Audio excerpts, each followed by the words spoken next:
merci. Les frères, c'est magnifique. Et pour finir, frérot, tout à l'heure, tu parlais de ton implication au Congo, des biens déjà que tu vas acquérir, que tu as déjà. Ouais. C'est magnifique, frérot. Et je sais aussi que tu travailles avec Denis Mukwege. Hmm. Denis Mukwege, le docteur Denis Mukwege, le super-héros du Mhm, Congo, le Superman. Je travaille pas avec lui continuellement, mais j'ai travaillé avec lui, mhm. justement pour aider, venir en aide aux femmes victimes de violences sexuelles, avec mon association Give Back. J'ai été très touché par ce qu'il entreprend, par son combat. J'ai vu son discours quand il a gagné le prix Nobel de la paix. C'était en 2019, je crois. Et j'ai été très touché par ce discours. Et j'ai créé dans la foulée Give Back. Tu vois, c'est juste après ce discours que je me suis toujours dit, il faut que je fasse quelque chose, il faut que j'ai envie de faire de l'associatif, j'ai envie d'aider un maximum de gens. Mais ce discours-là, il m'a tellement tordu que ça m'a, je me suis directement levé pour faire quelque chose. Et à ce moment-là, j'ai créé Give Back.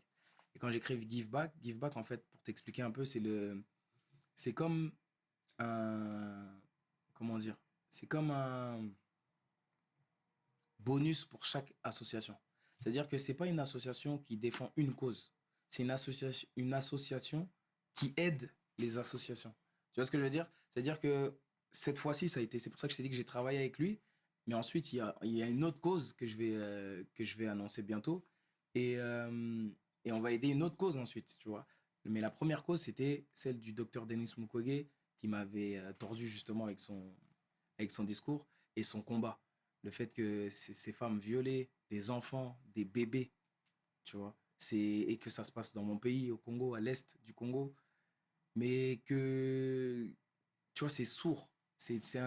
Elles crient, ces femmes, elles crient à l'aide, mais c'est sourd. Et ça n'arrive jamais à nos oreilles ici. Donc je me suis dit, moi, qui suis super connu ici, j'ai une voix de fou ici, tout le monde m'écoute, moi je vais vous dire en vérité, hey, ce qui se passe à l'Est, c'est une dinguerie. Venez, on essaye de faire quelque chose. 1 euro, c'est bon, ça me va. Ou si personne donne, juste partager le message, qu'au moins on sache, qu'au moins leur cri, il arrive aux oreilles des gens. Ça, c'est une victoire déjà, tu vois. J'étais dans ça. C'était pas qu'une question d'argent, tu vois. Parce que si c'est qu'une question d'argent, tu fais un don, tu vois. Je viens, je fais un don, chut, ils ont leur argent, enfin. Mais c'est le but, c'était pas ça. Le but, c'était de faire, euh, de faire entendre ce qui se passait, de faire entendre ces voix. Ces femmes, elles ont souffert. Ces femmes-là, elles se sentaient même plus humaines parce qu'elles ont été abusées. Et même quand physiquement on te répare, parce que c'est ça le terme, réparer, euh, euh, elles ont été réparées, même si physiquement on te répare, mentalement, après, t'étais plus, tu te sens pas normal. Tu vois ce que je veux dire? Absolument. Et pour la réinsertion, etc., c'est difficile. C'est tout un processus, en fait. Et ça, c'est des choses qu'on ne calcule pas. C'est des choses qu'on ne sait pas, qu'on ne dit pas. Pour se réinsérer, ces femmes-là, c'est le combat. Parfois, c'est toute une vie. Mhm. C'est un combat de toute une vie, en fait, pour se réinsérer. Elles vont avoir peur des hommes, elles vont avoir peur des humains. Parce qu'en fait, elles les voient comme as. Pour certaines femmes, il y a des femmes, elles ont vécu ça, elles avaient 10 ans. Moi, je t'ai dit, à 10 ans, 12 ans, je vivais dehors, j'habitais à l'étape hôtel et tout.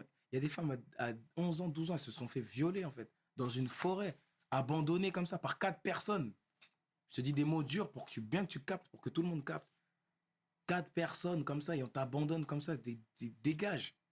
Au début, c'était par FaceTime qu'on communiquait, parce que c'est tellement loin là-bas, et tellement dangereux d'aller là-bas, que personne n'y va, tu vois. Et moi, je leur ai promis que j'allais aller. On a filmé. Le fait de filmer, c'est pas pour montrer, regardez, hey, je fais le bien, je fais le. C'est pas ça. C'est pas pour ça que je fais ça. Si je veux faire ça, juste comme je t'ai dit, je me prends pas la tête, je fais des dons et fin de l'histoire. Je montre que j'ai fait un don, je dis j'ai fait un don. C'est pas ça le but. Mhm. Le fait de montrer, c'est le fait de propager un message. Ce que je veux, c'est que les gens comprennent qu'il se passe des dingueries. Et parfois, c'est difficile. Tu vois, parfois, c'est difficile parce que parfois tu te rends compte que les gens en ont rien à faire parfois. Tu vois ce que je veux dire? Mhm. Et ça fait mal, tu vois, ça fait mal. Je vais vous parler de ça, ça va tourner partout. Mais je vous parle d'un truc sérieux là, tu vois. Mais en même temps, tu peux pas forcer les gens Mhm. à être touchés ou à participer à une cause. Ça ne se fait pas. C'est pas bien de faire ça, tu vois. Donc, je me suis dit, je vais essayer de travailler ça différemment. Je vais le faire en musique. C'est là que j'ai sorti Moi Si à Congo avec Gazama Ouete. Et je me suis dit, et j'ai dit, voilà, les fonds de ce son-là seront reversés. Donc, vous avez juste à écouter du son. Je vous donne du son, vous avez juste à écouter. Mais le fait que vous écoutiez du son, ce son-là, ça aide ces femmes-là, tu vois. J'ai essayé de faire des trucs dans ce sens-là pour casser les codes et pour que ma voix arrive à vos oreilles, à leurs oreilles. Donc, leur voix arrive aux oreilles de tout le monde, tu vois. Donc, on s'est péta pour ça et on a fini par aller. Elles étaient super contentes. Franchement, j'ai des belles vidéos et tout, machin, etc. que je suis en train de faire. Je suis en train de faire mon documentaire, justement, je t'en avais parlé. Ouais, exact. Et j'en parle aussi dedans.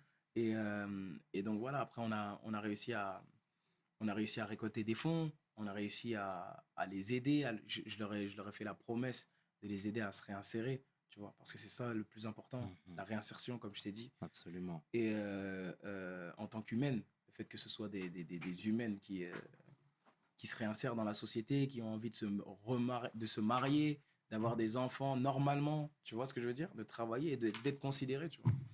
Donc c'est quelque chose qui me tenait vraiment à cœur, ma mère aussi, et donc on a fait ça.